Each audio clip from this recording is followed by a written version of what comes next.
प्यारे बच्चों नमस्कार। हायर मैथमेटिक्स के फोक्स कोचिंग सेंटर के ऑनलाइन प्लेटफॉर्म पे आपका स्वागत है। मैं विजेंद्र स्वामी। और पिछले कुछ दिनों से अपने ऑनलाइन प्लेटफॉर्म पे क्लास नहीं हो पाई, इसके लिए मुझे खेद है। किसी आवश्यक कार्य की वजह से ऐसा नहीं हो पाया। और हम अभी जो क्लास है नेक्स्ट, जो कॉम्प्लेक्स एनालिसिस की जो कंटिन्यूस क्लासें हैं, उससे आगे जब हम लास्ट टॉपिक में हमने शायद एनालिटिक फंक्शन किया था, एनालिटिक फंक्शंस के आगे जो वाला पार्ट है, एनालिटिक फंक्शन की सारी डेफिनेशन लिखी थी हम, और शायद नहीं, डेफिनेशन ही लिखी थी कि एनालिटिक फंक्शन क्या होता है। तो एनालिटिक के आगे जो मामला है वो आज हम ड्राइव करेंगे। तो पहले हम पीछे वाली क्लास में थोड़ा रिमेन कर लेते हैं कि संडे वाली क्लास में, संडे को हुई थी वो क्लास, आज फ्राइडे है तो 3-4 दिन ऑफ रहा। अ, तो एनालिटिक फंक्शन में हमने क्या किया, पहले हमने डिफरेंशिएशन किया था, अवकलनीय था। उसके लिए एक डेफिनेशन थी कि limit del Z tends to zero of Z plus del Z minus of Z upon del Z. उस पर अगर इसकी वैल्यू है, इस लिमिट की यूनिक वैल्यू आ जाए, तो हमने कहा था कि वो अवकलनीय है। और हमने कुछ फंक्शन देखे थे कि जेड की पावर n है, वो डिफरेंशिएबल होगा कि नहीं होगा। अगर मैंने कहा था कि n बिलोंग्स टू n लेते हैं तो वो डिफरेंशिएबल हो जाता है। फिर मैंने कहा था कि पोलिनोमियल फंक्शन है, इसका मतलब वो डिफरेंशिएबल हो जाएगा। फिर हमने एक मोड ऑफ जेड स्क्वायर वाला भी क्वेश्चन किया था, एग्जांपल नंबर 3 है आपकी बुक में, कि मोड ऑफ जेड स्क्वायर है वो Z is equal to zero को छोड़ के और कहीं अवकलनीय नहीं है। तो ये अवकलनीयता वाली जो भी बातें हैं वो आपको क्लियर रखनी है कि अवकलनीयता में क्या क्या हमने पढ़ा था, कौन कौन से ये जो सब टॉपिक होते हैं अपने आप में, कि मोड ऑफ जेड कहाँ अवकलनीय नहीं है, या मोड ऑफ जेड स्क्वायर कहाँ अवकलनीय नहीं है। तो अवकलनीय का जो अगला पार्ट है उसको हमने कहा था कि एनालिटिक फंक्शन। एनालिटिक फंक्शन की डेफिनेशन थी कि एक फंक्शन है वो अपने डोमेन में प्रत्येक बिंदु पे क्या हो जाए, अवकलनीय हो जाए। अपने डोमेन के प्रत्येक बिंदु में छोटे से छोटे डेल के लिए छोटे से छोटा डोमेन बना लो उस जड़ के और आसपास की। फिर हमने एक एग्जांपल के तौर पे कहा था कि जैसे एक बिंदु पे चेक कर रहे हैं और वो अवकलनीय हो गया, तो हमने कहा कि ये अवकलनीय है। और अगर मैंने एक नेबरहुड दे दिया आपको उस पॉइंट के आसपास के, तो सभी पॉइंटों पे आप चेक करो, उन चेक करने वाले सभी पॉइंटों पे अगर वो पॉइंट सारे के सारी जगह अवकलनीय हो, तो फिर हमने कहा कि वो एनालिटिक फंक्शन है। जैसे आप इस बात को यूं समझ सकते हो कि जैसे बीएससी थर्ड ईयर का रिजल्ट आया, और मैं पर्टिकुलर किसी एक बंदे का नाम, जैसे एक्स बंदे का नाम लेके बता देता हूँ कि एक्स बंदे का रिजल्ट क्या रहा, तो इसका मतलब आप उस पर्टिकुलर एक बंदे के बारे में बात कर रहे हो सकता है उसको 90 प्लस आ गए हो, तो हम कहेंगे उसको 90 प्लस आ गए। और एक बात ये भी है कि हम यूं कहें कि फोक्स कोचिंग सेंटर के थर्ड ईयर के बच्चों का रिजल्ट क्या रहा, तो इसका मतलब फोक्स कोचिंग सेंटर अपने आप में एक डोमेन क्रिएट कर रहा है बीएससी थर्ड ईयर के स्टूडेंट्स का। बीएससी थर्ड ईयर के स्टूडेंट फंक्शन है, उन फंक्शंस का एक डोमेन बन गया ये फोक्स कोचिंग सेंटर के जो थर्ड ईयर का बैच है। उनमें प्रत्येक बंदे का रिजल्ट, मैं ये पूछ रहा हूँ कि बीएससी थर्ड ईयर का रिजल्ट क्या रहा है, इसका मतलब मैं प्रत्येक पॉइंट के बारे में बात कर रहा हूँ। ऐसा नहीं है मैं यूनिक एक एक्स के बारे में बात कर रहा हूँ। प्रत्येक पॉइंट, अगर मैं यूं कहूं कि देखो साहब सारे के सारे बंदे पास हो गए, तो हम कहेंगे कि हमारा रिजल्ट वो 100% रहा। इसका मतलब अगर मैं डोमेन में जितने भी एलिमेंट उन सबकी बात करूं तो वो एनालिटिक है, अगर वो अवकलनीय हो जाए तो एनालिटिक है, और अगर पर्टिकुलर एक बंदे के बात बात बात करें तो वो है अवकलनीयता। तो आज हम एनालिटिक फंक्शन से एनालिटिक फंक्शन हम क्वेश्चंस में कैसे चेक कर सकते हैं कि एनालिटिक फंक्शन की डेफिनेशन ये होगी कि एफ जेड है वो अपने डोमेन में प्रत्येक बिंदु पे अगर अवकलनीय हो तो वो एनालिटिक फंक्शन कहलाता है। एनालिटिक को हिंदी में विश्लेषिक फलन कहते हैं। उससे नेक्स्ट टॉपिक जो अपना है वो है necessary and sufficient condition for F Z with analytic, कि एफ जेड को एनालिटिक होने के लिए, डिफरेंशिएबल नहीं, एनालिटिक होने के लिए आवश्यक व पर्याप्त प्रतिबंध क्या है। तो हम पहले इसका आवश्यक प्रतिबंध देख लेते हैं, नेसेसरी कंडीशन देख लेते हैं। ये लिखा है नेसेसरी एंड सफिशिएंट कंडीशन, तो आवश्यक प्रतिबंध देख लेते हैं। आवश्यक प्रतिबंध क्या होता है, मैंने पहले वाली क्लासों में भी आपको बताया होगा कि आवश्यक प्रतिबंध और एक नाम आएगा आपके आवश्यक, और एक नाम आता है पर्याप्त। दो नाम हिंदी वाले इनको लगभग लगभग एक ही मान लेते हैं कि आवश्यक और पर्याप्त दोनों एक ही है, पर मैथ्स की डेफिनेशन में, मैथ्स की टोपोलॉजी में आवश्यक एक अलग शब्द है और पर्याप्त एक अलग शब्द है। आवश्यक का मतलब हो गया कि छोटी छोटी आवश्यकताएं पूरी होके पूरा एक रिजल्ट बनेगा, उसको मैं पर्याप्त कहूंगा। मैंने लिखा क्या है, मैंने लिखा है कि फलन एफ जेड, आवश्यक पर्याप्त में फलन एफ जेड, और एफ जेड मतलब डब्ल्यू लिखो एफ जेड लिखो एक ही बात है, W equal to F Z U x Y plus iota we X Y, के किसी प्रांत डी में एनालिटिक या विश्लेषिक होने के लिए आवश्यक व पर्याप्त प्रतिबंध, आवश्यक व पर्याप्त प्रतिबंध, आवश्यक व पर्याप्त प्रतिबंध की नहीं पर्याप्त नहीं, आवश्यक प्रतिबंध ओनली, वक्त थोड़ा खराब है।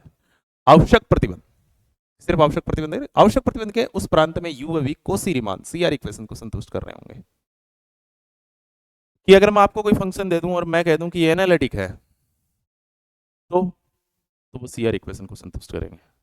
ऐसा नहीं है कि सिर्फ जो सी आर, जैसे मैं आपको क्वेश्चन दूं कि बताओ ये फंक्शन एनालिटिक है कि नहीं है, तो फिर आप कहीं सी आर इक्वेशन को लगा लो। मेरा कहने का भावार्थ समझो, मैंने कहा है कि एफ जेड पहले एनालिटिक है, और अगर वो एनालिटिक है तो वो सी आर इक्वेशन को एग्जिस्ट करेगा। ऐसा नहीं है कि सी आर इक्वेशन को एग्जिस्ट करेगा तो वो एनालिटिक हो जाएगा, नहीं। कई जगह ऐसे भी होता है, सी आर इक्वेशन को एग्जिस्ट करता है, सी आर इक्वेशन को एग्जिस्ट करता है और फंक्शन एनालिटिक नहीं होता है। पर अगर मैं आपको लिख के दूं कि एफ जेड ये जो फंक्शन है, जैसे F Z is equal to Z square है, और मैं कहूँ कि ये एनालिटिक है, इसका मतलब आप समझ लो कि वो सी आर इक्वेशन को एग्जिस्ट कर रहा है। जो फंक्शन एनालिटिक होगा वो सी आर इक्वेशन को एग्जिस्ट करेगा, जो सी आर इक्वेशन को एग्जिस्ट करेगा वो एनालिटिक होगा नहीं होगा, वो एक अलग बात है।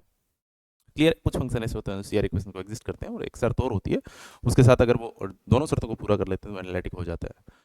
तो सिर्फ एक आवश्यक शर्त है, मतलब अगर बाइक चल रही है तो उसमें आवश्यक शर्त क्या है, कि आवश्यक शर्त है कि उसमें पेट्रोल है।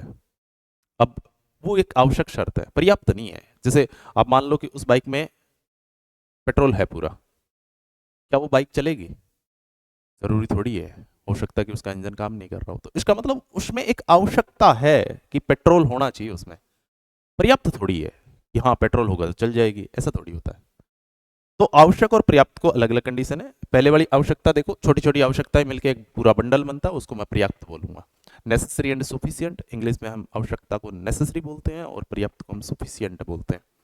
आवश्यक प्रतिबंध देखो साहब इसका, कि फलन F Z is equal to U X plus iota we X Y. ये फलन को लिखने का तरीका हमने पहले वाली क्लास में बहुत सारे फलन, जब मैंने समीसर फलन स्टार्ट किया था उस टाइम भी मैंने लिखा था कि फलन एफ जेड है वो अपने प्रांत डोमेन में, पूरे डोमेन की बात करूंगा, जब मैं एनालिटिक कहूंगा तो पूरे डोमेन की बात लेनी पड़ेगी। तो मैंने कहा वो विश्लेषिक है तो वो सी आर इक्वेशन को एग्जिस्ट करेगा। आप कहीं नोट लगा के इस बात को लिख लो, इसी में मैं इंप्लाइज करके दे देता हूं आपको, यहां लिख देता हूं मैं नोट, अगर एनालिटिक है, विश्लेषिक है, तो इसका मतलब सी आर इक्वेशन एग्जिस्ट कर रहा है। सी आर एग्जिस्ट करेगा, सी आर एग्जिस्ट करेगा तो एनालिटिक होगा, कोई जरूरी नहीं है। सी आर एग्जिस्ट करे, एनालिटिक हो, कोई जरूरी नहीं है। पर एनालिटिक है तो सी आर एग्जिस्ट करेगा। कई बार ऐसा क्वेश्चन पूछ लेते हैं, आर यू का फेमस क्वेश्चन है ये, और ये नहीं है इसका, दूसरा जो सुफिशिएंट नेसेसरी सुफिशिएंट वाला जो पार्ट है वो इंपॉर्टेंट है इसमें। देखो भाई प्रूफ देखो, इस बात को कई बार पूछ ले। और सीआर इक्वेशन होती क्या है? सीआर इक्वेशन होती है del you upon del x is equal to del we upon del Y, और del you upon del Y is equal to minus del we upon del x. Del का मतलब है जैसे हम डिफरेंशिएशन में D लिखते हैं, और पार्शियल डिफरेंशियल में डेल लिख देते हैं। तो पहले तो मैं आपको पार्शियल डिफरेंशियल का थोड़ा सा, यहाँ पार्शियल डिफरेंशियल यूज हुआ है तो आपको फर्स्ट ईयर में आपने एक पूरा चैप्टर पढ़ा था, और आपने सेकंड ईयर में एक पार्शियल डिफरेंशियल इक्वेशन नाम से एक पूरी बुक पढ़ी है। तो पार्शियल का मतलब होता है कि देखो आपका एक फंक्शन है, जैसे मैं कहूं कि मेरे पास एक फंक्शन है और वो फंक्शन क्या है, u है या f है, और उस फंक्शन वो फंक्शन है वो दो वेरिएबल पे डिपेंड कर रहा है, x पे और y पे। अब मैंने कहा u को चेंज कर दो आप, तो इसका मतलब अगर u को चेंज कर रहे हो आप तो x और y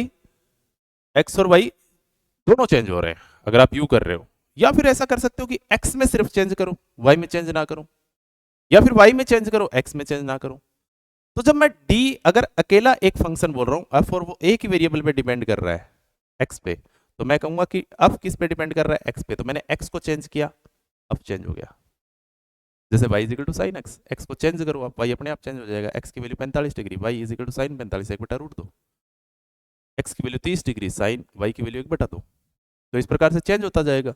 पर अगर आपका फंक्शन जैसे इस प्रकार से हो कि z is equal to X square plus Y square, अब आपका जो फंक्शन z है वो दो वेरिएबल पे डिपेंड कर रहा है, एक x पे और दूसरा y पे। तो पार्शियल का मतलब होता है कि करना अवकलन ही है, सारे रूल अवकलन के ही फॉलो होंगे। पर जब मैं x के सापेक्ष चेंज देख रहा हूं तो y को साइलेंट कर दूंगा कि y एक कांस्टेंट की तरह काम करेगा, और जब मैं y के सापेक्ष अवकलन कर रहा हूं तो x कांस्टेंट की तरह काम करेगा। बस इतना सा डिफरेंस है। इसलिए सीआर इक्वेशन होती क्या है? सीआर इक्वेशन होती है डेल यू अपॉन, यानी u और v, आपके पास दो फलन है जो x और y वेरिएबल लिए हुए हैं। z में u और v फलन, u और v वेरिएबल है, और u खुद अपने आप में एक फलन है तो x और y वेरिएबल है, v में भी x और y वेरिएबल है। तो मैंने कहा del u upon del x, यानी यहां मैं सिर्फ परिवर्तन देख रहा हूं किसका, x के सापेक्ष u में, वो बराबर आना चाहिए del v upon del y। और del u upon del y का जो परिवर्तन है, या सॉरी आंशिक अवकलन है u का y के सापेक्ष, वो बराबर आना चाहिए किसके, v के x के नेगेटिव पार्ट के। तो ये हमें प्रूव करना है फाइनली, इतनी सी बात है। अब देखो भाई प्रूफ देखो, जो चीजें दे रखी है वो लिख लो, कि माना एफ जेड एक एनालिटिक फंक्शन है, सॉरी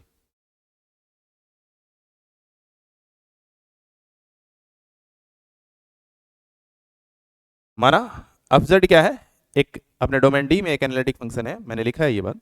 अतः डोमेन डी के प्रत्येक बिंदु पर एफ डैश जेड, मैंने आपको बताया कि अगर एफ जेड एनालिटिक है, अवकलनीयता का मतलब होता है सिर्फ एक पॉइंट पे चेक कर रहे हैं हम, और एनालिटिक का मतलब होता है कि पूरे डोमेन में चेक कर रहे हैं। तो अगर मैं आपको पूरा डोमेन दे दूं कोई, इसमें ये फलन हर जगह अवकलनीय है, या मैं यूं कह दूं कि इतने बड़े क्षेत्र में ये एनालिटिक फंक्शन है, तो इसका मतलब ये प्रत्येक बिंदु पे जा जाके चेक किया है आपने और प्रत्येक बिंदु पे अवकलनीय है। तो आप कह रहे हो डोमेन डी पे एनालिटिक है, डोमेन डी पे एनालिटिक है, इसका मतलब वो प्रत्येक बिंदु पे अवकलनीय है। इसका मतलब ये है कि वो डी प्रांत के या जिस भी बिंदु पे चेक कर रहे हो उसके अड़ोसी पड़ोसी जितने भी मेंबर हैं उन सब पे, आजू बाजू दाएं बाएं आगे पीछे जो भी मेंबर हैं जेड के नेबरहुड में, उन सब पे वो डिफरेंशिएबल है। तो मैंने लिखा है कि अगर डोमेन डी में एनालिटिक फंक्शन है, इसका मतलब डोमेन डी के प्रत्येक बिंदु पर एफ डैश जेड अद्वितीय रूप से विद्यमान है, यूनिक है। तो इसका मतलब F dash Z is equal to क्या आएगा, लिमिट, ये डेफिनेशन होती है अपनी, limit del Z tends to zero F Z plus del Z minus F Z upon del Z. अब देखो साहब, जेड क्या था, जेड क्या था आपका, जेड था X plus Y, X plus iota Y. तो डेल जेड क्या हो जाएगा भाई, डेल जेड क्या हो जाएगा, डेल जेड हो जाएगा del X plus iota del Y.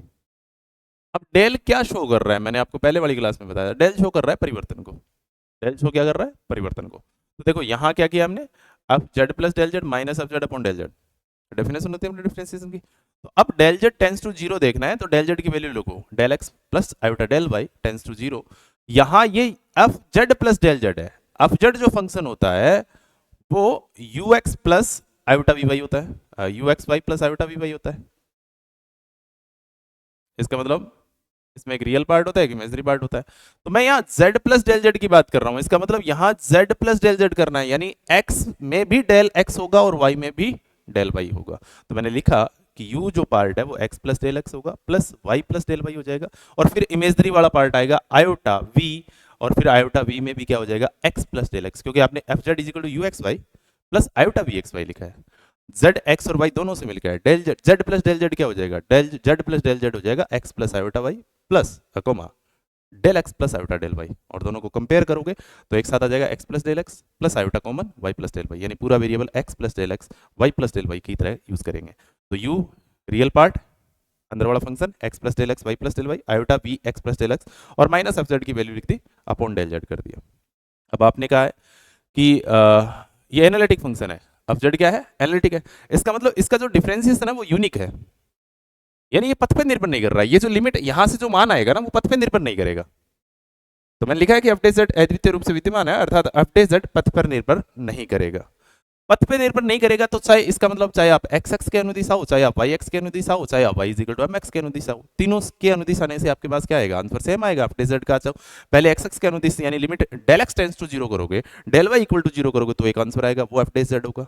फिर आप del Y tends to zero करके del x del x equal to zero करके और del Y tends to zero करोगे, वाई एक्स के अनुदिशा होगे तो भी एक एफ डेज जेड का आंसर आएगा, वो दोनों बराबर होंगे, इसका मतलब तभी तो एफ डेज जेड विद्यमान होगा। हमने अवकलनीयता वाले चैप्टर में, अवकलनीय वाले क्वेश्चन में ऐसा ही तो किया था कि आप देख लो कि एक्स एक्स के अनुदिश जा रहे हैं तो क्या, जैसे आपने एक मोड ऑफ जेड स्क्वायर किया था तो उसमें आपने एक्स एक्स के अनुदिश निकाले, फिर आपने वाई एक्स के अनुदिश निकाले, तो फिर एक बार आपको वन आंसर मिला, एक बार आपको माइनस वन आंसर मिला। तो हमने कहा देखो डिफरेंशिएबल तो नहीं है साहब, क्यों, क्योंकि एक साइड से एक्स एक्स के अनुदिश आ रहा है तो उसका आंसर वन आ रहा है, और वाई एक्स के अनुदिश आ रहा है तो उसका आंसर माइनस वन आ रहा है, तो दोनों लिमिट एग्जिस्ट कहाँ कर रही है, एफ जेड की जो लिमिट डेल जेड जो आपकी डेफिनेशन है वो एग्जिस्ट नहीं करेगी। इसका मतलब मैं कह रहा हूँ ये एनालिटिक है, इसका मतलब मैं आपको लिख के दे रहा हूँ यार कि ये एनालिटिक का मतलब है कि प्रत्येक जेड के किसी भी बिंदु, जेड के नेबरहुड के किसी भी बिंदु पे जाओ, आप किसी भी जेड पे चले जाओ आपको वो फंक्शन डिफरेंशिएबल मिलेगा। उसी का दूसरा नाम एनालिटिक है कि सारे बिंदु को चेक कर लिया उसके नेबरहुड में, और अगर वो सारे बिंदु पर डिफरेंशिएबल है इसका मतलब इस डिब्बे को निकाल के अलग से रख दो, अपने फोल्डर बनाओ अपने दिमाग में और उसमें डाल लो कि एनालिटिक हो गया साहब। एक एक बिंदु पे चेक करना है वो डिफरेंशिएबल है, अगर पूरे बंडल में दे दे तो है तो सारे डिफरेंशिएबल, धीरे धीरे धीरे धीरे डिफरेंशिएबल हो जाएगा तो वो क्या हो जाएगा, एनालिटिक हो जाएगा। क्लियर है, जैसे परिवार और आदमी, जैसे अलग अलग अलग वो आदमी है और वही आदमी अगर एक बंडल में इकट्ठा है, एक चार दीवारी के अंदर रहते हैं तो वो पूरा परिवार है, तो वही है। तो यहाँ क्या हो रहा है, तो एफ डैश जेड पथ पे निर्भर नहीं करेगा, एफ डैश जेड पथ पे निर्भर नहीं करेगा, चाहे तो आप एक्स एक्स के अनुदिश निकाल लो चाहे वाई एक्स के अनुदिश निकाल लो। तो इसका रीजन रहेगा कि हम एक्स एक्स के अनुदिश निकालते हैं पहले और फिर वाई एक्स के अनुदिश निकालते हैं, दोनों के आंसर बराबर कर देंगे और हमें सी आर इक्वेशन मिल जाएगी, क्योंकि हमें यहाँ सी आर इक्वेशन को संतुष्ट करवाना है। सी आर इक्वेशन क्या होती है, del you upon del x is equal to del we upon del Y, और del you upon del Y is equal to minus del we upon del x. समझ रहे हो इस बात को? इस बात को ऐसे याद रख सकते हो, वैसे तो आपको याद रह जाएगा, पर अगर रैंडमली एक बार के लिए आप सोच सकते हो तो u और v, x और y, जब u के नीचे x आएगा तो v के नीचे y आएगा, सिंपल आ जाएगा। जब u के नीचे y आएगा तो माइनस बड़ा फॉर्म आएगा, यूं हो जाएगा ना, u v x y, u v x y। तो u के नीचे जब x आएगा तो v के नीचे y आ जाएगा, सिंपल। जब u के नीचे x y आएगा तो फिर v के नीचे x आएगा, वो माइनस लेके आएगा। ऐसे ये CR इक्वेशन है। तो एक्स एक्स क्या अनुदिश होगी, तो हमने पहले वाले स्लाइड में ये काम कर रखा है मैंने। दोनों को पार्टों को देखो, मैं एक्स एक्स के अनुदिश जाऊंगा, एक्स एक्स के अनुदिश जाऊंगा तो del x tends to zero होगा, डेल वाई क्या हो जाएगा, इक्वल टू जीरो। जैसे मैं इक्वल टू जीरो रखूंगा ये जीरो हो जाएगा, ये क्या हो जाएगा, ये जीरो हो जाएगा, ये क्या हो जाएगा, ये जीरो हो जाएगा, आगे तो डेल है ही नहीं कहीं। तो इसका मतलब फाइनली मुझे मिलेगा क्या, वो देख लो, x plus del x, Y plus del y था, del Y equal to zero हो जाएगा साहब, वो जीरो हो गया तो y plus iota we x plus del x, क्योंकि एक्स एक्स के अनुदिश जा रहे हो वो टेंड कर रहा है जीरो की ओर, ये इक्वल टू जीरो हो रहा है। टेंड करना और इक्वल टू, ये हमने पहले वाली क्लास में कहा है कि टेंड करने का मतलब है कि लगभग जीरो है, उसको इक्वल टू जीरो नहीं कहना है, और इक्वल टू जीरो का मतलब सिर्फ वो एक पॉइंट है, ओरिजिन पॉइंट जिसको आप जीरो कहते हो वो जीरो है। तो वैल्यू रख दो साहब, वैल्यू रखने के बाद में रियल पार्ट और इमेजिनरी पार्ट को अलग अलग कर लो। ये रियल पार्ट यहाँ है, ये भी रियल है, दोनों को अलग किया। ये यहाँ इमेजरी पार्ट है, ये यहाँ इमेजरी पार्ट है, माइनस बाहर बैठा है, अंदर जाके माइनस आयोटा से मल्टीप्लाई करेगा, माइनस आयोटा हो जाएगा, आयोटा कॉमन ले लिया, ये हो जाएगा V x plus del X comma Y minus V X Y upon del X. इस बात को समझो थोड़ा, ये क्या है, आप क्या करने की कोशिश कर रहे हो। आप थोड़ी देर पहले एक फंक्शन लिख रहे थे z, आप एक फंक्शन लिख रहे थे z, दिख रहा होगा आपको, कोई दूसरा पेन यूज कर लेता हूँ, यहाँ से ये दिख जाएगा, सिंस z बराबर, नहीं दिखेगा आपको ना, रेड दिख जाए या येलो दिख जाएगा। z बराबर क्या लिखा था आपने, x प्लस आयोटा वाई, और अब z क्या होता है भाई, अब z होता है u X Y plus v iota v X Y. इसका मतलब है कि जो z फंक्शन है ना, सॉरी अब जो फंक्शन है ना z वेरिएबल में, तो उसके लिए वेरिएबल दो काम कर रहे हैं, पहला u काम कर रहा है, दूसरा कौन काम कर रहा है, v काम कर रहा है। अब u खुद अपने आप में एक फंक्शन है, क्योंकि आप कहते हो कि वो रियल पार्ट है, और v को आप इमेजनरी पार्ट बताते हो, तो u खुद अपने आप में एक फंक्शन है। वो किस पे डिपेंड कर रहा है, अंदर लिखा है मैंने कि वो x पे भी डिपेंड कर रहा है और y पे भी डिपेंड कर रहा है। v किस पे डिपेंड कर रहा है, वो x पे भी डिपेंड कर रहा है और y पे भी डिपेंड कर रहा है। तो आप यहाँ आओ थोड़ा, आप क्या कर रहे हो, limit del x tends to zero, del Y equal to zero रख दिया, उसको छोड़ दो। अब आपने लिखा है U X plus del x Y minus U X comma Y upon del X. इस बात को थोड़ा देखो कि आपने कौन यू एक फलन है पूरा, उसके कौन से वेरिएबल में परिवर्तन किया है। तो मैंने कहा मैंने सिर्फ एक्स में परिवर्तन किया है, वाई पहले भी वाई था, आज भी वाई है। जैसे आप कहो कि आज आपका वजन कितना हो गया, तो मैंने कहा 52 kg, कल कितना था 48, तो कितना परिवर्तन हुआ, तो इसका मतलब 4 kg। कल अगर 40 था, आज अगर 38 हो गया है, तो फिर तो -2 थोड़ी बोलूंगा, परिवर्तन का मतलब होता है चाहे वो प्लस हो चाहे वो माइनस हो। तो यहाँ x और y में कौन से वेरिएबल में परिवर्तन हो रहा है, x प्लस डेल एक्स, यानी x में थोड़ा सा इंक्रीज हो रहा है, y y है, u x y, यानी पहले आपके पास x कोमा y हुआ करता था, अब आपके पास क्या हो गया है, x plus del X comma y, यानी y तो y है, सिर्फ डेल एक्स, और अपॉन में भी देखो डेल एक्स से आ रहा है, यहाँ भी क्या हो रहा है डेल एक्स। इसका मतलब ये मैंने यहाँ लिखा है कि दो वेरिएबल x व y में सिर्फ x के सापेक्ष परिवर्तन हो रहा है, y पहले भी y था अब भी y है, अतः रियल पार्ट का x के सापेक्ष आंशिक अवकलन है। ये पूरी डेफिनेशन होती है वो आंशिक अवकलन की होती है। जैसे आप नहीं लिखते dxy dy upon dx, dy upon dx होता क्या है, इसका मतलब अवकलन है, और अवकलन की डेफिनेशन क्या होती है, एक चर राशि का दूसरी चर राशि के सापेक्ष परिवर्तन की दर होती है। तो इसकी डेफिनेशन आपने ऐसे ही तो लिखी थी, F X plus H minus F X upon H, limit H tending to zero, जो राइट हैंड डेरिवेटिव निकालते हो आप, ऐसे किया था आपने। आप क्या कह रहे हो कि उस फंक्शन में h को वृद्धि कर दो, माइनस पहले कितना था, यही तो कर रहे हैं, यही तो यहाँ कर रहे हैं। अब यहाँ तो सिंगल वेरिएबल x, इसलिए वो d से लिखा था, यहाँ दो दो वेरिएबल आ जाएंगे, दो दो वेरिएबल आ रहे हैं, x और y x और y x और y x और y। तो कौन से वेरिएबल में परिवर्तन हो रहा है, सिर्फ इसमें, इसमें कोई परिवर्तन नहीं हो रहा है। ये पहले भी y था, जैसे ये पहले x था, ये x प्लस h हो गया, ये पहले भी y था अब भी y है, और ये पहले x था, ये बता रहा है कि पहले कौन सा वेरिएबल था, पहले x था अब क्या हो गया x प्लस डेल एक्स। इसका मतलब परिवर्तन किसके सापेक्ष, परिवर्तन किस में हो रहा है, x में हो रहा है, और अगर x में परिवर्तन हो रहा है तो फिर ये किसके सापेक्ष, दो दो वेरिएबल है, इसका मतलब है तो अवकलन नहीं कहलाएगा, क्या आंशिक अवकलन। तो इसको लिखने का तरीका d नहीं लिखेंगे, उसको आंशिक अवकलन को डेल से लिखते हैं, तो del del Y upon del X जैसे। तो इसी प्रकार से इसको क्या लिख दूंगा, D U upon D X plus iota, ये क्या है, ये भी तो x में ही परिवर्तन हो रहा है, कौन सा फलन है v है, तो D V upon D X, equation number star. ये बात बताओ समझ में आई कि नहीं आई, अगर इसमें भी कोई दिक्कत है तो आप कमेंट बॉक्स में कमेंट कर देना, मैं उसका आंसर दे दूंगा भाई। ठीक है, मैंने साफ साफ नोट लगा के लिखा है, तो फिर भी अगर आपके दिमाग में रहे कि नहीं साहब ऐसा नहीं, आप कुछ और ही बता रहे हो, तो बता देना भाई। क्लियर है सब? नेक्स्ट देखो, ये हो गई इक्वेशन नंबर 4। अब आपने कहा एक्स एक्स के अनुदिश गए हैं तो हमें ये मिला है। ये आप कह रहे हो एनालिटिक है, एनालिटिक का मतलब अपने डोमेन में हर जगह वो नहीं है, तो इसका मतलब एक्स एक्स के अनुदिश जाओ चाहे वाई एक्स के अनुदिश जाओ, आपका आंसर दोनों बराबर मिलेंगे। एक तो आंसर आया ये, एक तो एफ डेज जेड का आंसर आया, और मैं कहता हूं अब फंक्शन को मैं वाई एक्स के अनुदिश लेके जाता हूं। मैंने लिखा है कि मैं फंक्शन को वाई एक्स के अनुदिश लेके जाता हूं। फंक्शन को वाई एक्स के अनुदिश लेके जाओ, केस सेकंड, जब फलन F days Z Y x के अनुदिश है। अब वाई एक्स के अनुदिश है तो डेल एक्स तो क्या हो जाएगा, डेल एक्स तो इक्वल टू जीरो, और del y tend to zero, तो del y tending to zero and del x equal to zero. जब रखोगे तो एफ डेज जेड में जो मेन फंक्शन आपका था F Z plus del Z minus F Z upon del Z, उसमें आपने del Z Z plus del Z की जगह X plus del X comma Y plus del Y किया, और जेड में X plus Y X comma Y किया, तो उस मेन इक्वेशन में ये वैल्यू रख दो। तो इस बार क्या कर रहे हैं, X Y plus del Y plus iota we X, क्योंकि डेल एक्स यहाँ उड़ता, उसकी वैल्यू क्या कर दी मैंने, जीरो, तो X plus del X zero, iota we x plus del X भी जीरो, तो X plus zero zero, X plus zero zero, U x Y plus ये टेन टू जीरो है, इक्वल टू जीरो नहीं है, तो Y plus del Y ये बच गया माइनस, ये आपका एफ जेड होता ही है। एफ जेड का मतलब एफ जेड जो फंक्शन था आपका U x Y plus iota we X Y.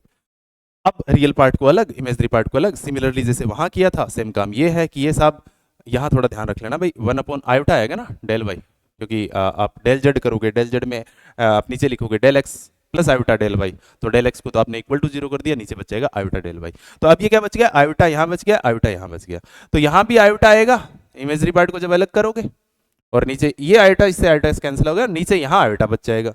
तो ये वन अपॉन आयोटा ये क्या है, इस बार ये जो यू फलन आपका वो सिर्फ एक वेरिएबल पे चेंज दे रहा है, कौन से पे, पहले एक्स था अभी भी एक्स है, पहले ये वाई था अब ये क्या हो गया, वाई प्लस डेल वाई हो गया।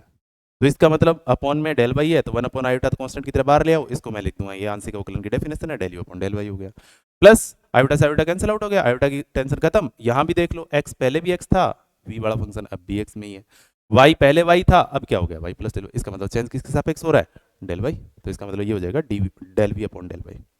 अब थोड़ा आयोटा को सेटिस्फाइड कर दो कि वन अपॉन आयोटा नहीं चाहिए हमें, तो हम आयोटा को ऊपर नीचे मल्टीप्लाई कर लेते हैं, पूरी इक्वेशंस को आयोटा से ऊपर नीचे मल्टीप्लाई कर लेते हैं, या फिर एक काम कर लो, ये वन अपॉन आयोटा का मान क्या होता है, माइनस के, आप आयोटा से ऊपर मल्टीप्लाई, आयोटा से नीचे मल्टीप्लाई, नीचे हो जाएगा iota square, iota square minus one, ऊपर वाले को माइनस वन दे दो तो माइनस आयोटा, यानी one upon iota minus iota आता है, तो मैं del we upon del Y को पहले लिख देता हूँ, ये रियल वाला पार्ट है, आयोटा इसके साथ आएगा, आयोटा इमेजरी पार्ट को एक्स प्लस आयोटा वाई लिखते हैं, पहले रियल पार्ट फिर इमेजरी पार्ट, तो ये आ गया equation number double star, equation number double star. अब देखो साहब, आपने कहा था एफ डेज जेड यूनिक रूप से विद्यमान है, क्योंकि आपने कहा था कि एफ जेड आपका एनालिटिक फंक्शन है, एनालिटिक फंक्शन का मतलब वो अपने डोमेन में हर जगह अवकलनीयता है, और हम तो रैंडमली कोई एक पॉइंट जेड देख रहे हैं यार, तो जेड देख रहे हैं तो उस बिंदु पे ये अवकलनीय होगा, प्रत्येक बिंदु पे अवकलनीय, इसका मतलब ये जो आपने एक्स एक्स के अनुदिश एक आंसर निकाला और वाई एक्स के अनुदिश आंसर निकाला वो दोनों बराबर है।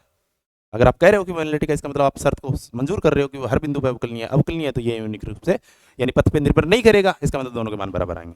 तो मैंने लिखा है कि अद्वितीय रूप से विद्यमान है, तो समीकरण स्टार व डबल स्टार से एफ डेज जेड का मान ये जो पहले वाली इक्वेशन स्टार से आया था वो, और ये जो अब आया है वो बराबर है, दोनों को कंपेयर कर लो साहब कि रियल भाई आप ये कहते हो कि जो कॉम्प्लेक्स नंबर होते हैं उसमें less than greater than equal to वाले साइन का कोई मतलब नहीं होता है कि X plus iota Y less than equal to होता है कि ग्रेटर देन इक्वल टू, क्योंकि समिश्र संख्याएं छोटी बड़ी नहीं होती है। हाँ, समिश्र संख्याएं बराबर हो सकती है, और बराबर भी तभी होगी जब रियल वाला पार्ट रियल के बराबर होगा और इमेजरी पार्ट इमेजरी के बराबर होगा। आप कह रहे हो बराबर है, इसका मतलब ये रियल वाला पार्ट है या ये रियल वाला पार्ट है, दोनों बराबर होंगे, तो यहाँ से del you upon del X बराबर क्या आ जाएगा, del B upon del Y. और जब आयोटा वाले पार्ट को कंपेयर करोगे तो यहाँ आयोटा है और यहाँ आयोटा है, तो इस माइनस को अंदर दे दो, ये हो जाएगा del B upon del Y is equal to del you upon del B upon del Y.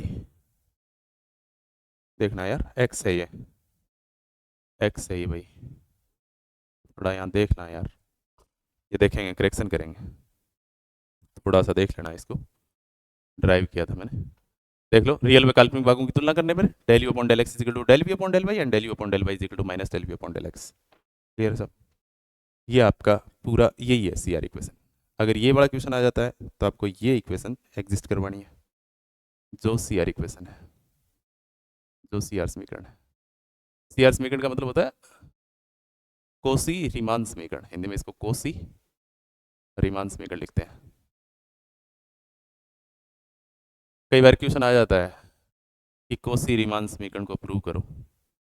कोसी-रीमान समीकरण का ये कोसी-रीमान समीकरण के लिए जो एनालिटिक वैसे तो नहीं आएगा, सीआर समीकरण याद रखना होता है क्वेश्चंस के बीच में कि सीआर समीकरण क्या होती है। तो कार्टेशियन फॉर्म में इसका एक पोलर फॉर्म भी होता है, तो उसके लिए पहले आपको कार्टेशियन फॉर्म तैयार होना चाहिए। तो कार्टेशियन फॉर्म क्या होता है? डेल यू अपॉन, मैंने आपको बताया, यहाँ मैं लिख देता हूँ आपके लिए, याद रखने के लिए क्या है, याद रखने के लिए आप यूं मान लो, देखो एक फलन, एक है u एक है v, एक है x एक है y, u भी x पे डिपेंड है, u y पे भी डिपेंड है, v x पे भी डिपेंड है और v y पे भी डिपेंड है। तो जब खुद के नीचे वाले पार्ट आएंगे del you upon del x, तो ये तो सिंपली बराबर हो जाएंगे del we upon del Y, और इसके साथ दूसरा पार्ट होता है, पूरी इक्वेशन होती है ये, इतनी ही नहीं होती है। अब ये del you upon del Y होना चाहिए, यानी तिरछा चला गया, तिरछा चला गया तो आप नेगेटिव दे दो, minus del we upon del X. ये याद रखने का तरीका है, इस वाले फॉर्मेट को आप याद भी रख सकते हो। क्लियर? कुछ नहीं किया हमने, एनालिटिक फंक्शन माना, सीआर इक्वेशन को एग्जिस्ट करवा दिया। किया कैसे? डिफरेंशिएबल की मदद से। डिफरेंशिएबल का डेफिनेशन यूनिक होना चाहिए, एक बार एक्स के अनुदिश आए, एक बार वाई के अनुदिश आए। क्लियर है भाई? नेक्स्ट तक बढ़ा। अगला जो पार्ट जो है अपना वो है, इसकी एक सुफिशियंट कंडीशन है। मैंने कहा था कि आवश्यक एवं पर्याप्त शर्त दोनों अलग अलग हैं, यहाँ पर्याप्त शर्त हम नेसेसरी करके आए हैं, अब यहाँ हम सुफिशियंट कर रहे हैं। सुफिशियंट में देखो क्या होता है, सुफिशियंट का मतलब होता है कि कई बार आपको ये शर्त बड़ी इंपॉर्टेंट है, कई बार आपको डायरेक्ट पूछ लेता है कि बताओ ये फंक्शन एनालिटिक है कि नहीं है, तब ये इस क्वेश्चनों में ये मदद करेगा आपको। तो अगर कोई पूछ ले कि ये एनालिटिक फंक्शन है कि नहीं है, तो इसके लिए दो शर्तें होती है कि फंक्शन को कैसे चेक करें एनालिटिक है कि नहीं है। इसके लिए दो शर्तें हैं, पहली कि वो सीआर इक्वेशन को एग्जिस्ट करे, अगर सीआर इक्वेशन को एग्जिस्ट नहीं कर रहा है तो पक्का एनालिटिक नहीं है। तो क्या सीआर इक्वेशन को एग्जिस्ट कर रहा है तो एनालिटिक है? नहीं, वो भी कोई जरूरी नहीं है, क्योंकि हमने पहले आवश्यक शर्त देखी कि जो एनालिटिक होगा वो सीआर को एग्जिस्ट करेगा, जो सीआर होगा, सीआर को एग्जिस्ट करेगा, वो एनालिटिक हो नहीं हो जरूरी नहीं है। पर उसमें एक आवश्यक शर्त ये भी थी, एक पर्याप्त शर्त में ये भी पार्ट आएगा कि अगर सीआर इक्वेशन एग्जिस्ट कर गई तो आप अपने दिमाग और दिल को आधा परसेंट, मतलब 50-50 ये कह सकते हो कि यार अपना काम हो सकता है कि ये फंक्शन एनालिटिक हो जाए। उसके लिए दूसरी शर्त क्या है, जैसे मैंने बताया कि पेट्रोल होना बाइक में जरूरी है और उसका इंजन सही से काम कर रहा हो, उसके टायर सही से हो, मतलब पंचर वंचर नहीं होना चाहिए, तो वो कंप्लीटली आपको एक जगह से दूसरी जगह लेके जाएगी। अगर सिर्फ उसमें पेट्रोल है, वो पंचर है, तो फिर वो कैसे लेके जाओगे आपको? यानी पर्याप्त नहीं है, सिर्फ पेट्रोल होना पर्याप्त नहीं है, आवश्यकता है उसकी कि पेट्रोल है। अगर पेट्रोल नहीं होगा, बाइक सारी सही है, तो फिर भी नहीं जाएगा। तो इसका मतलब अगर सीआर इक्वेशन को एग्जिस्ट करेगा तो इसका मतलब ये नहीं है कि वो एनालिटिक है, पर एनालिटिक है यानी बाइक चल रहा है, इसका मतलब उसमें एक पार्ट ये भी था कि उसमें पेट्रोल भी है, उसका इंजन सही से काम कर रहा है, उसके टायर भी पंचर नहीं है, सारी बातें। तो पर्याप्त क्या है कि अगर कई बार आपको चेक करना पड़े कि ये फंक्शन एनालिटिक नहीं है, एनालिटिक है कि नहीं है, उसके लिए दो आवश्यक शर्तें हैं, और दोनों आवश्यक शर्तें मिलकर एक पर्याप्त कंडीशन बनेगी कि वो सीआर इक्वेशन को एग्जिस्ट करे। और दूसरा जो उनके u और v जो आपने दो फंक्शन बताए हैं, उसमें एक आपने x वेरिएबल बताया, एक y वेरिएबल बताया, तो आपने del you upon del X किया है, आपने del v upon del y किया है, आपने del you upon del y किया है, आपने minus del v upon del x किया है, सबके विद रिस्पेक्ट आपने चार आंशिक अवकलन की बात की है, तो वो सारे के सारे सतत भी होने चाहिए। मैंने लिखा है अफजड प्रांत डी में विश्लेषिक फलन होने के लिए पर्याप्त प्रतिबंध है कि फलन अफजड सीआर समीकरण को संतुष्ट करे तथा u व v के आंशिक अवकलन क्या हो? सतत हो। आपको चेक करना है दो बातें, एक बात कौन सी कि वो सीआर समीकरण को एग्जिस्ट करे, पहली पायदान। अगर वो सीआर समीकरण को एग्जिस्ट कर रहा है तो श्योर मत हो जाना कि ये एनालिटिक है। सीआर समीकरण को एग्जिस्ट कर गया, इसका मतलब 50% हम कवर कर गए कि हाँ अब ये एनालिटिक हो सकता है। तो दूसरा पायदान क्या है, जो del you upon del X जो आपने यहां से निकाले थे ना, del you upon del x, del we upon del Y, del you upon del Y, ये चार जो आए थे ना, del we upon del X, U का एक्स के सापेक्ष, यू का वाई के सापेक्ष, वी का एक्स के सापेक्ष, वी का वाई के सापेक्ष, ये चारों आंशिक अवकलन है वो क्या होने चाहिए? सतत होने चाहिए। चारों आंशिक अवकलन क्या होने चाहिए? सतत होने चाहिए। क्लियर है? ये अगर दो बातें आपने लिख दी ना कहीं, ये लो साहब मैंने तो लिख दिया, ये तो हो रहे हैं, तो फिर वो पक्का एनालिटिक है, फिर वो एनालिटिक है। और ये अच्छा क्वेश्चन कैसे पूछेगा, यदि फलन, मैंने लिखा है क्वेश्चन, एक बार पूछा गया आरयू में, ये इंपॉर्टेंट क्वेश्चन है कि फलन अफजड यानी W इज इक्वल टू अफजड सीआर समीकरण को संतुष्ट करता है तथा u व v के आंशिक अवकलन सतत है, तो सिद्ध करो कि फलन विश्लेषिक है। तो क्या सिद्ध करो कि फलन क्या है? विश्लेषिक है। तो अब मैं दे रहा हूं आपको कि फलन क्या है, वो सीआर समीकरण को एग्जिस्ट कर रहे हैं तथा u व v आंशिक अवकलन सतत है, तो आपको सिद्ध करना है कि वो एनालिटिक है। अब सब एनालिटिक प्रूव करने का मतलब आपके पास एफ डेज जेड है, वो अपने डोमेन में हर बिंदु पे अवकलनीय सिद्ध करना है। डेफिनेशन है एनालिटिक की कि एनालिटिक प्रूव करना है तो क्या करना है, उसके प्रत्येक डोमेन में प्रत्येक डोमेन में या उस बिंदु के डोमेन में, जो भी डोमेन का प्रत्येक पॉइंट है उस डोमेन में, यानी z पे अगर आप चेक कर रहे हो तो z के नेबरहुड का जो भी डोमेन बनेगा उस डोमेन के प्रत्येक बिंदु पे आपका फंक्शन क्या होना चाहिए, डिफरेंशिएबल होना चाहिए। प्रत्येक बिंदु पे आप रैंडमली मान लो कि वो बिंदु कौन है अपने डोमेन में, एक z है, उस z पे आप f टेस्ट z निकाल लो। f टेस्ट z की अगर यूनिक वैल्यू आ गई तो आप कहते हैं ना कि ये डिफरेंशिएबल है, प्रत्येक बिंदु पे z चाहे कुछ भी ले लो इसके डोमेन में, तो फिर मैं कहूंगा कि प्रत्येक बिंदु पे, इसका मतलब अवकलनीय का नाम क्यों दो, एक बंडल दे दो, बंडल का नाम क्या हो जाएगा, एनालिटिक हो जाएगा। तो बस वही काम है। देखो मैंने क्या लिखा है, u अभी आंशिक अवकलन u अभी के आंशिक अवकलन सतत है तथा कोसी रीमान समीकरण को संतुष्ट करते हैं, क्योंकि ये बात दे रखी है हमें। अब हमें प्रूव करना है कि एनालिटिक है। आप लिखना चाहो तो लिख लो यहाँ कि हमें प्रूव क्या करना है, प्रूव करना है कि एफ जेड एनालिटिक है, एफ जेड एनालिटिक है। तो एनालिटिक के लिए अपने डोमेन के प्रत्येक बिंदु पे इसको अवकलनीयता दिखाना है। अवकलनीय मतलब यूनिक आनी चाहिए वैल्यू ऑफ डेज की, चाहे वो किसी के विपक्ष में जाए। अब आप कह रहे हो यू अभी आंशिक अवकलन है, इसका मतलब डेल यू और डेल वी, आप del you upon del x और del we upon del x, del we upon del Y तो लिखते हो, तो डेल यू का मतलब क्या हो जाएगा, डेल यू का मतलब यू आज कितना है और कल कितना था, तो इसका मतलब यू पहले एक्स वाई हुआ करता था, पहले एक्स वाई हुआ करता था। डेल देखना है, इसका मतलब आपने एक्स में भी परिवर्तन किया, आपने वाई में परिवर्तन किया, तो डेल यू क्या हो जाएगा, U X plus del X comma Y plus del Y minus U x Y, ये डेल हो गया। अब मुझे आंशिक अवकलन और कोसी रीमान समीकरण की मदद से ये प्रूव करना है, तो इसका मतलब मैं एक पार्ट इसमें ये जोड़ देता हूँ u x Y plus del Y, और ये माइनस कर देता हूँ, ये जोड़ देता हूँ, यानी एक बार ऐड करो एक बार सब्ट्रैक्ट करो ये टर्म, तो टर्म में कोई इफेक्ट नहीं पड़ेगा। आपने जीरो ऐड किया, समीकरण नंबर 1 दे दो। पॉज करके देख लेना इस बात को। अब एफ जेड व एफ टेस्ट जेड सतत है, इसका मतलब आप कह रहे हो यार कि यू व वी सतत है, इसका मतलब यू व वी सतत है, तो इसका मतलब एफ जेड है वो मिलके बना है किससे, यू व वी से। समझ रहे हो बात। और आपने ये भी कहा है कि वो सी आर समीकरण को एग्जिस्ट कर रहा है, इसका मतलब आपका जो फंक्शन है एफ जेड और आपका जो फंक्शन है एफ टेस्ट जेड वो क्या है, कंटिन्यूस है, और कंटिन्यूस है तो limit del Z tends to zero F Z plus del z, यानी ये डेफिनेशन है किसकी, डिफरेंशिएबल की। और अगर मैं इसमें लिमिट हटा दूं, ये लिमिट का मतलब होता है कि लगभग वैल्यू, लिमिट एग्जैक्ट उस पॉइंट पे वैल्यू नहीं देता है। जैसे मैं कहता हूं कि 1/x, 1/x, तो 1/x पे आप 1/x या 1/x -1 मान लो आप, या